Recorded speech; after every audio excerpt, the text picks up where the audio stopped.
At Athens Transit, you can bring your bike along for free, shortening your commute time and making transit more convenient and accessible. Be sure to arrive at the bus stop a few minutes early and let the operator know you will be loading a bike. All Athens Transit buses can hold up to 3 bikes.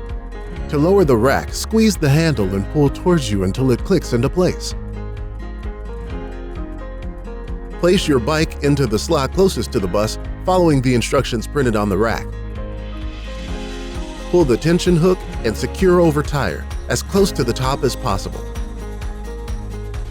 Remember to remove all objects from your bike and enjoy the ride.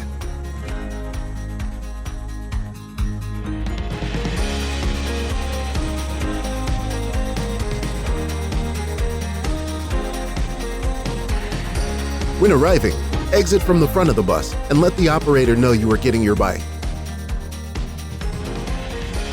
You'll want to hold on to your bike as you pull the hook up off the tire, lowering it back to the rack.